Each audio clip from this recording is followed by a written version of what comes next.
Good morning and welcome to today's press conference at the National Press Theatre. I am Stephanie Levis with the Toronto Star. I'll be moderating today's event. Before we begin, just a few notes to help our interpretation. To prevent disruptive and potentially harmful audio feedback incidents that can cause injuries, we remind all in-person participants to keep their earpieces away from all microphones at all times. When you are not using your earpiece, please place it face down on the middle of the sticker for this purpose you will find on the table. Please consult the cards on the table for guidelines to prevent audio feedback incidents. These measures are in place so that we can protect the health and safety of all participants, including the interpreters, and conduct our business without interruption. I thank you for your cooperation. And joining us now is a coalition of religious leaders who will be introduced, I believe, by Leah Reesor-Keller. Over to you. Thank you. My name is Leah Reesor-Keller. I'm the Transitional Executive Director of KAIROS Canada. Speaking with me today are the Reverend Susan C. Johnson, the National Bishop of the Evangelical Lutheran Church in Canada, the Reverend Dr. J. Dorcas Gordon, who is the Principal Emerita at Knox College, the Presbyterian Church in Canada, and the Right Reverend Dr. Carmen Lansdowne, Moderator of the United Church of Canada. Also joining us are the Reverend Doug Klassen, who's the Executive Minister of Mennonite Church Canada, and the Right Reverend Andrew Asbil, the Bishop of the Anglican Diocese of Toronto. KAIROS and many of its 10 member churches, which collectively represent 4 million Canadians, have traveled to Ottawa and Parliament Hill with an urgent call for immediate and sustained ceasefire in Gaza, life-saving flow of humanitarian aid, and an end of all arms transfers to Israel. KAIROS and its member churches and agencies have long-standing partnerships with civil society organizations and churches in Israel and Palestine. One of KAIROS's partner organizations is WIAM, the Palestinian Conflict Transformation Center based in Bethlehem. For years, WIAM has been working with communities in the West Bank, particularly women, to build conditions for durable, just, and equitable peace once occupation ends.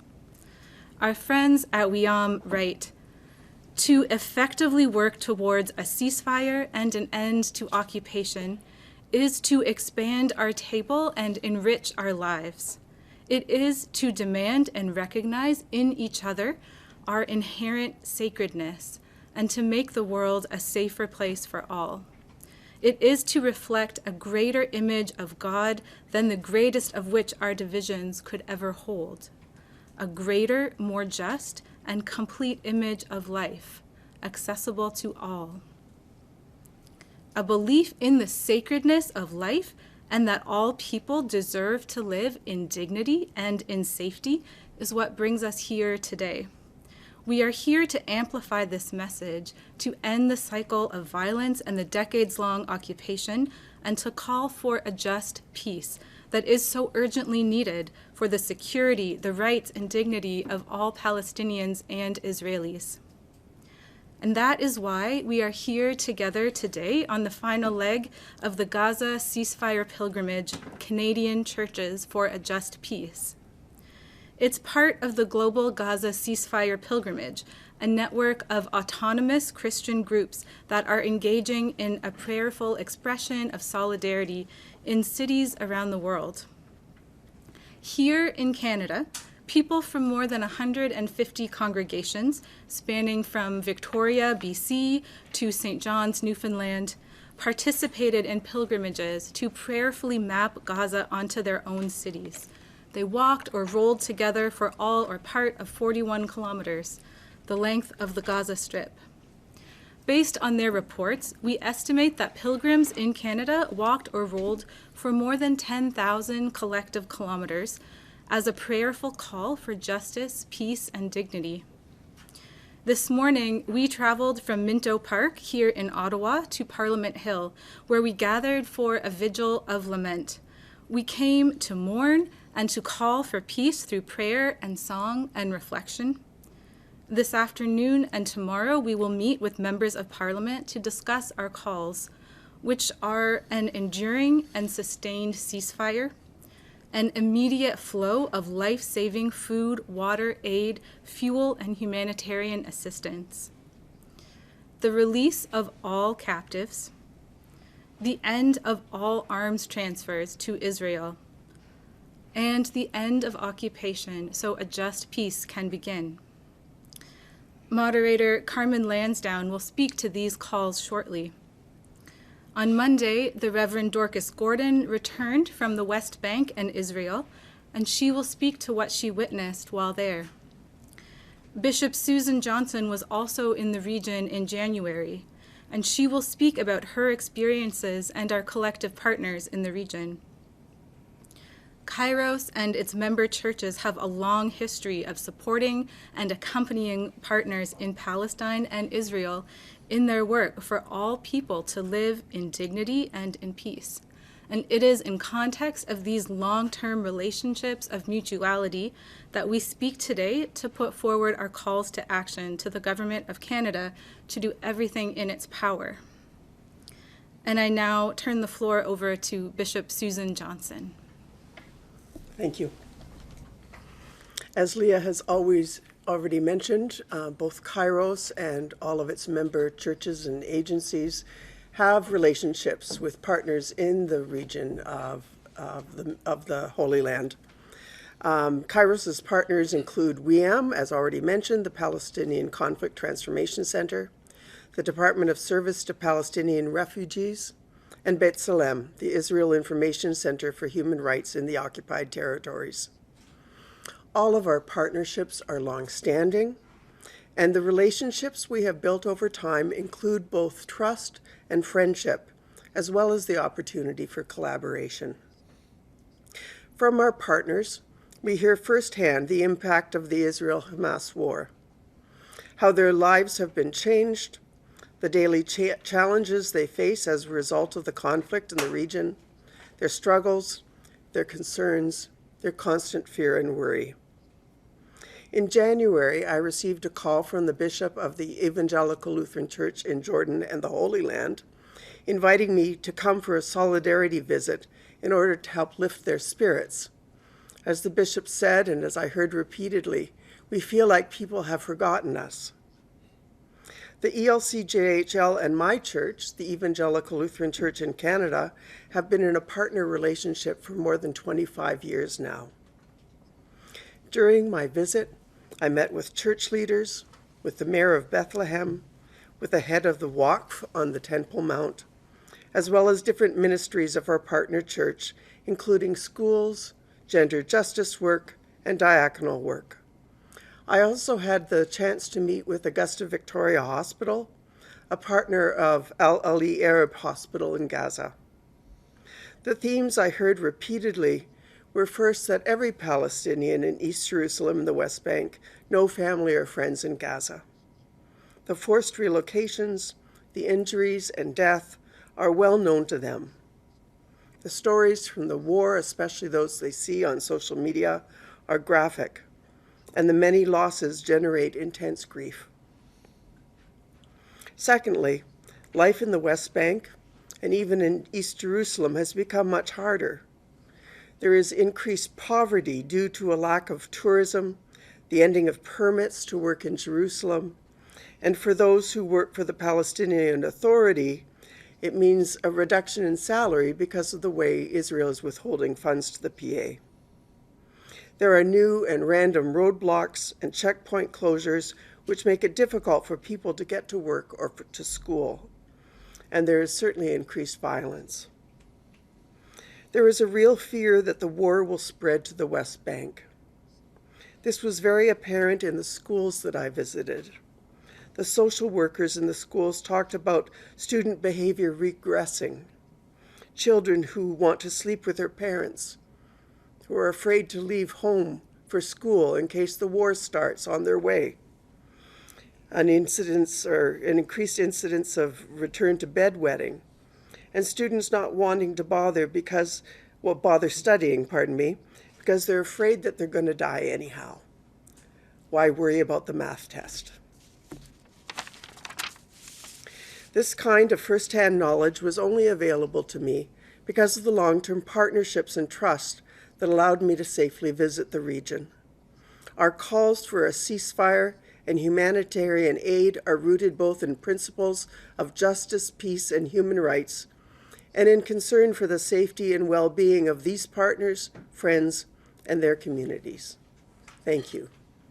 I'm happy to turn it over to my friend Dorcas. Thank you.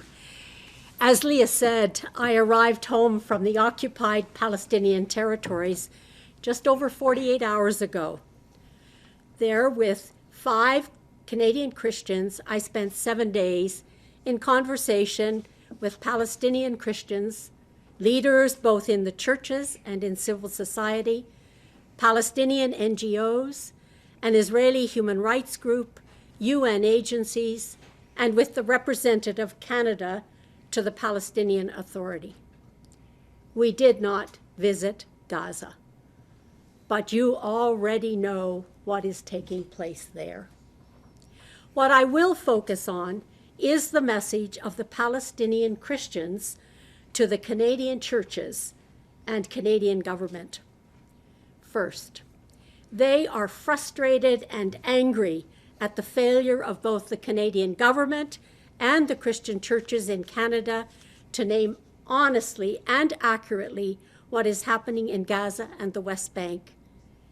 They challenge our use of words such as human rights, international law, the equality of all, while at the same time failing to name what is happening in Gaza as genocide and the violence throughout the occupied territories as ethnic cleansing.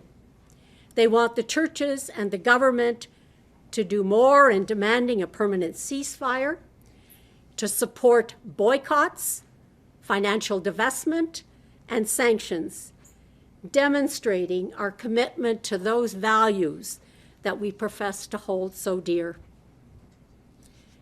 Second, they see as betrayal the international narrative of the present conflict beginning on October 7th. They feel abandoned that we failed to tell of 75 years of ethnic cleansing, 750,000 Palestinians, over 500 villages destroyed, people displaced and forced into exile in 1948, 300,000 again in 1967. Look, they say, at the mounting evidence of the Israeli government's stated goal to have the whole land from the river to the sea as a Jewish state, with Palestinians transferred out or permanently subjugated. Believe us, they say, when we say that on finishing with Gaza, the Israeli government will turn to the occupied West Bank. Our partners told us that since October 7th, with all eyes on Gaza, ethnic cleansing has begun in earnest. Third, they plead for the Canadian government to collaborate more diligently and persistently with international partners to stop the building of settlements, many of which are now so large that the Palestinians call them colonial outposts. Canada already recognizes them as a serious obstacle to achieving a comprehensive, just, and lasting peace. The Palestinian community implores us to work with these same partners to be equally resolute in bringing an end to the occupation, with its checkpoints, apartheid wall, illegal incarceration of children, home demolitions, violence targeting Palestinian farmers and Bedouins, forcing them to abandon their land. They want Canada to vote at the UN against the occupation and to oppose the increasing number of Israeli laws that enshrine apartheid institutionally in every facet of their lives. Fourth, they call upon the churches and the Canadian government that holds religious freedom as one of the basic rights for all Canadians to protect the Christian presence in the Holy Land. They ask us to believe them when they tell us that through the actions of the Israeli military and unchecked armed settlers, the right to worship, both as Christians and Muslims, is under dire threat particularly in the old city of Jerusalem. We actually visited a group of young Armenian Christians in the old city who are living on the church property 24/7, protecting their right to live and worship there, as they have for over 800 years. The Palestinians we visited told us that they and the Israelis must find a way to live together. I wonder if the starting point is laid out in the founding document of the State of Israel, May 1948. However, because of the Palestinian status as subjugated, occupied people, they need the commitment and advocacy of both the Canadian government and the churches to bring about peace with justice. Thank you. I'd like to begin our ending by saying thank you. It's not a natural place to start given the differences surrounding this conflict. And while we still have many differences and many miles to go to get to agreement, we have come together with a joint commitment to a path towards a just and lasting peace. So I will start with a thank you to the government. Thank you for reinstating UNRWA funding. Every amount of assistance is critical, and UNRWA provides a lifeline to Palestinians. Thank you also for supporting Jordan and the World Food Programme to conduct airdrops in Gaza that deliver essential items that Palestinian civilians desperately need. Thank you for supporting the non-binding motion put forth by the New Democratic Party, amended to cease further transfer of arms to Israel and increase efforts to stop the illegal trade of arms, including to Hamas. It has not gone far enough, but it is something. There is so much more to do. Canada can speak louder. It must speak louder with the international community to secure a ceasefire and access for humanitarian organizations to bring aid to Gaza. And it must act quicker to increase our funding for aid and to help refugees to find safety in Canada sooner. It must speak louder about how an international rules-based order requires Israel to respect the provisional measures of the International Court of Justice, which calls for ceasefire and urgent safe passage of humanitarian aid, not to mention its obligations under international law as a military occupying power. Canada, as a founding member of the UN, and therefore party to the 7 principal United Nations human rights conventions and covenants, must keep its own commitments to the rule of law and to uphold international human rights and humanitarian law. It must speak louder about all hostages being released safely and immediately. Canada can do better. We can avoid being complicit in genocide by imposing a comprehensive and binding embargo on military trade with Israel. We can do better by halting further arms exports and sales of component parts for military equipment and goods moving through third-party states to Israel. I join here with my siblings in faith and our membership gathered here in Ottawa today to not just wish for a better world, but to actively advocate for a just peace in Palestine and Israel. Merci, thank you.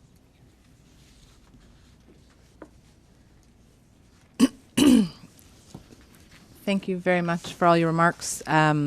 We don't have any questions in the room or online, so I take that back. There might in fact be a question online. Just give me 1 second to confirm it's a reporter. Yes, okay, I'm gonna go to a question online.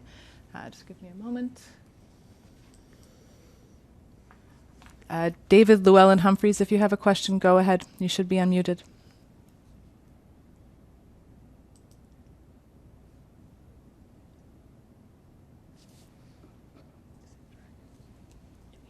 David, do you have a question?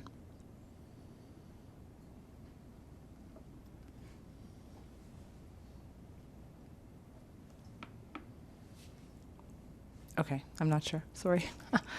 I'll just take my moderator's privilege to ask a couple of questions, if I might. I wonder if you could contextualize for us the size of the Christian population as you know it in Gaza and in the West Bank, and what that community looks like.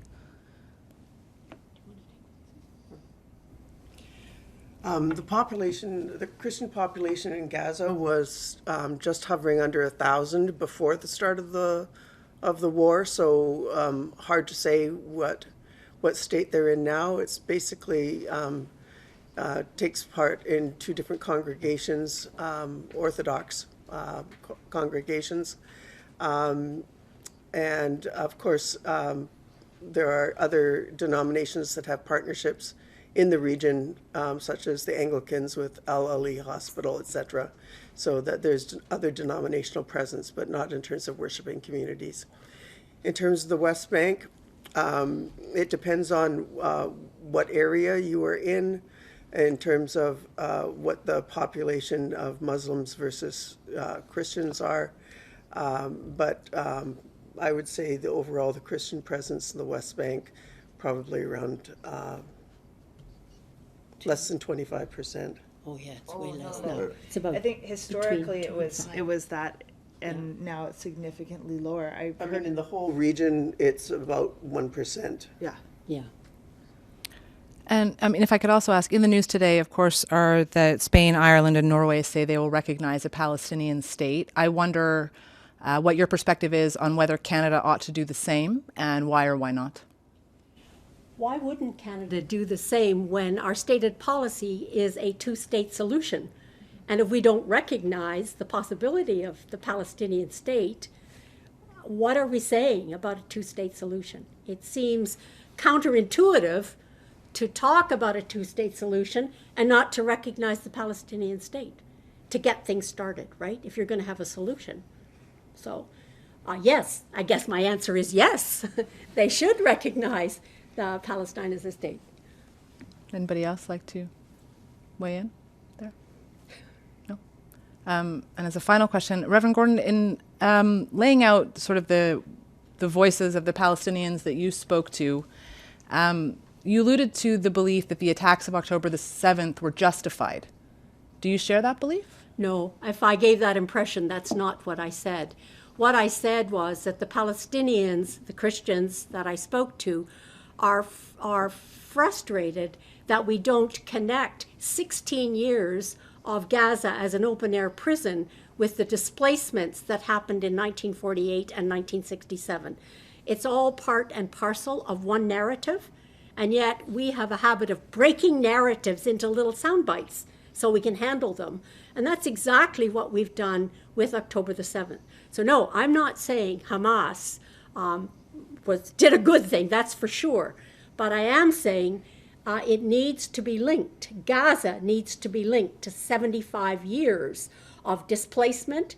Many people have been displaced 7, 8 times. In fact, many of them have been displaced 7 times since October the 7th.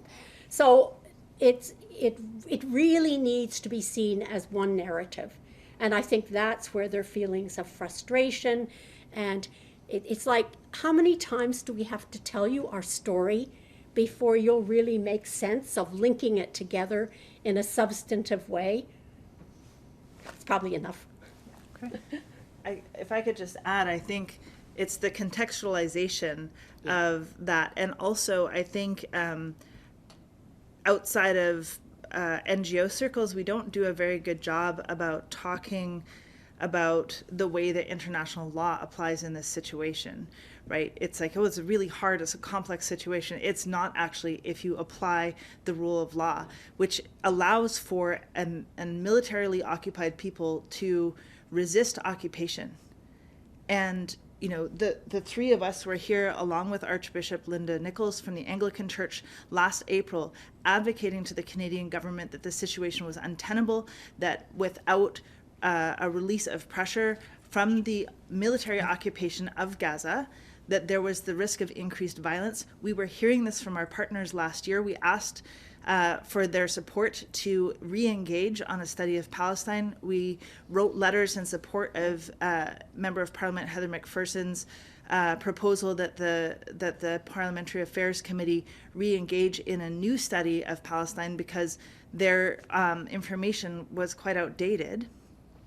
And, you know, yes, we should recognize Palestine as a state, and under the current circumstance, they are an occupied a militarily occupied people that have their own rights and obligations, and the state of Israel has an extraordinary amount of legal obligation to show restraint.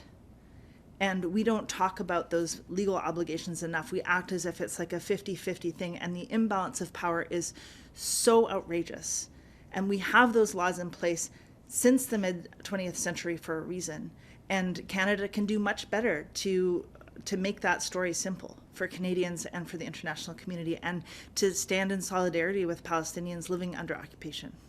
Okay. I mean, if we had more time, we could give you examples of everything we're talking about.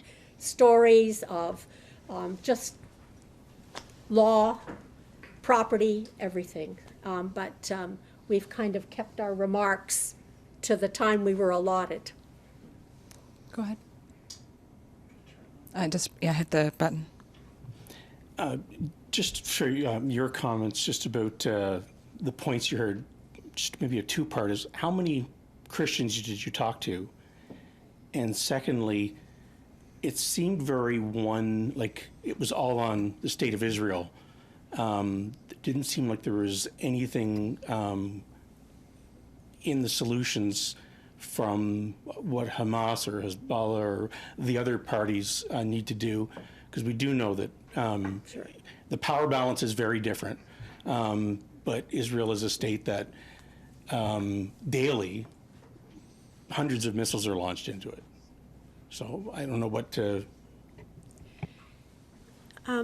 Yes, I mean, we talked to Palestinians in Jerusalem. We met with the Latin Patriarch. We met, as I said, with Armenian Christians. It was 7 days. We tried to do as much as we possibly could. And we met with Christians in Ramallah and in Bethlehem. The number, you've caught me because I can't add up that quickly, but there were a significant number. These are the ones that are the leaders in the society and in the church. So they know that they need to do their part. I asked them about leadership because Israel has Netanyahu. They said, well, one of the great leaders of our cause is in prison, Omar Barghouti, the one who began the boycott, divestment, and sanctions movement, a peaceful movement to try to effect change. He's been in prison for an exceedingly long time. Another one was killed by the Israelis. They recognize Abbas is not a leader. They recognize the Hamas are not leaders. But the problem is with occupation, it's very difficult for leadership to emerge in Palestine to talk to the Israelis. And what you need to know is that since the Oslo Accord, the Israelis have not wanted to talk about ending occupation or a Palestinian state. I mean, it was to be a two-state solution. Oslo set it up. Israel just passed a law that removes, in the northern West Bank, there was land that was set aside for a Palestinian state. Israel just passed a law last year opening up that land for settlements. So it's how to find a way. We talk about balance. It's imbalanced, as you said.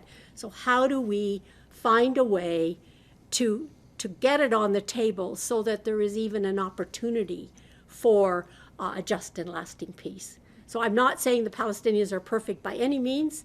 They squabble among themselves. Some of their leaders are in jail, and they recognize that they're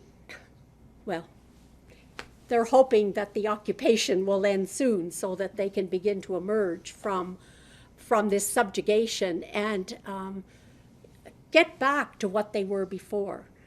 People probably don't realize that before the West Bank was taken over by the Israelis, the Palestinians in the West Bank regularly sat in the Jordanian parliament. They know what democracy is all about. They know how to affect democracy. But it's, I would say, occupation that's making it very difficult. And the unwillingness presently of the present Israeli government to talk about peace, two states, etc. I'll jump in again. Thank you. The Israeli government has also not allowed an election in the occupied Palestinian territories for nearly 2 decades. I've heard in the Canadian and American media that there was a coup, and I was deeply involved in the region at the time, and Hamas, the political party, not the armed faction of the political party, and it's a lot like the IRA in many ways, was democratically elected because people were tired of the Fatah party at the time. And then the U.S. Backed Israel, saying we won't recognize Hamas as a democratically elected party because of the armed contingent, and there has never been allowed to be another election since then. And the majority of Palestinians alive today weren't born during that last election. And also, when we talk about the right of Israel to defend itself, it has the right to defend itself from attacks by other nation states. So it has the right to defend itself from any of its Arab neighbors. It does not, under international law, have the right to defend itself against the resistance of the people that it is occupying as a military power. It has the obligation to show restraint.